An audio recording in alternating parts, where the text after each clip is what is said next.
Don't be cruel, teddy bear, dancing hips and long black hair. Old friend, you crossed my mind today. Las Vegas Hotel, Graceland, sweet young daughter and a million fans. Old friend, you touched my heart today. If I listen real close in the still of the night, I can hear your voice saying you're alright. Close my eyes, open my soul, touch the theme of rock and roll, old friend. It's good to feel you once again. You shook us all up, you loved us tender, caught us in a trap, we all surrendered on. Oh yeah, loving you. Don't daydream me now. I'm falling in love with you. I can sit down, put your records on. 7 sad years are suddenly gone. God, you were young, it doesn't seem fair. Would you be here if I could have been there? Oh, friend, my heart's crying once again.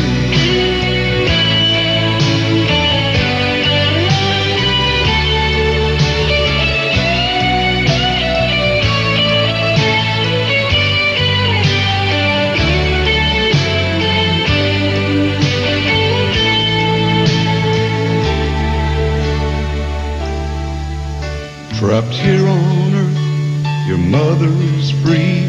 A lonely pain we refuse to see. Old friend, you touched my heart today. Oh, old friend, I'm missing you once again. I'm missing you once again. Hello, I'm Priscilla Beaulieu Presley, and I'm very aware of what Graceland has come to mean to so many people throughout the world. It's a tangible link to the man that they loved and admired through the years. And as an executor of his estate, it was my feeling that Graceland should be open to the public so they could share in his accomplishments and have a clearer understanding of not only the legend, but of the man himself. Here to his final resting place, where he now lies between his mother, Gladys, and his father, Vernon, and alongside his grandmother, Minnie May. A marker in memory of his infant twin, Jessie Guerin, was also placed here in the meditation garden. Every year since then, on the eve of the anniversary of his death, a candlelight service is held to honor his memory. Thousands upon thousands of people from all walks of life, from all 50 states, and almost every foreign country have stood at these gates for hours and days at a time, hoping to catch a glimpse of the man who lived within these walls.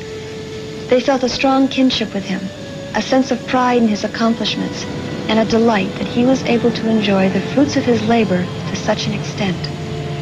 They also took pleasure in the fact that he represented the American dream, and that it was still very real and possible to attain. He gave them that, and he gave them a great road leading to the main house. There was very little to indicate that this was the home of a poor country boy from Tupelo, Mississippi, who, with remarkable instincts and a God-given ability, was able to define a whole new era of American music. This is Graceland.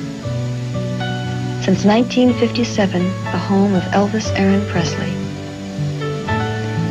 Although it has become a symbol, a museum, and to some people, a shrine, it is still first and foremost the place where Elvis lived, laughed, and shared good times with his friends and family. In other words, it was a home, in the best and truest sense of the word.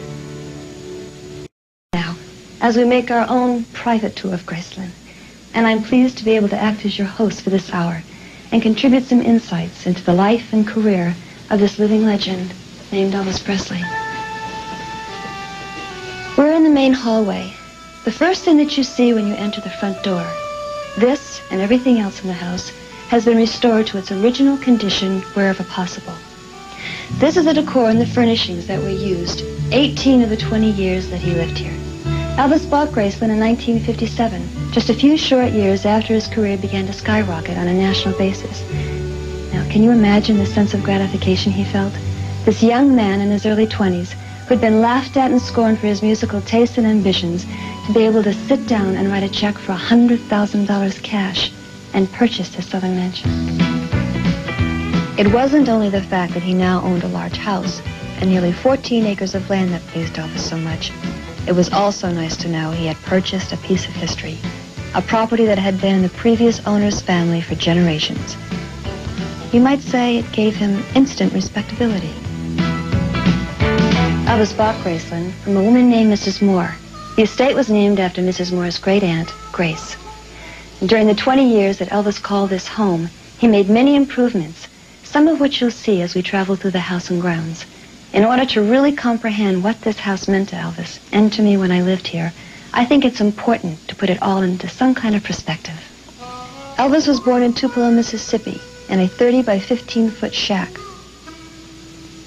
Elvis's mother, Gladys, had the normal aspirations for her son, that he should grow up healthy and eventually have a steady, well-paying job with the possibility of a pension at the end of the road. It was a good, solid middle-class dream, and never went so far afield as to include the possibility of his ever becoming an entertainer, let alone the most for himself. He thought perhaps of becoming a mechanic, as he liked to work with his hands.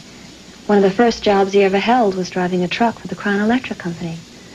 It was in that truck that he first drove to Sun Records in Memphis to record 2 songs to give his mother for her birthday, My Happiness and That's When Your Heartaches Begin, both originally recorded by the Ink Spots.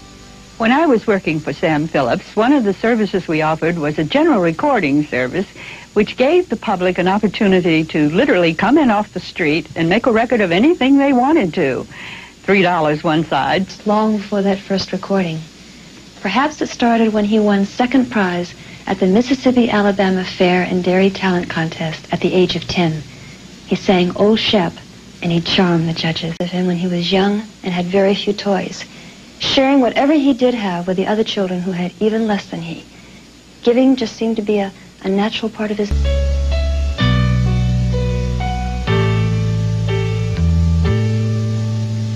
Don't be cruel, teddy bear, dancing hips and long black hair.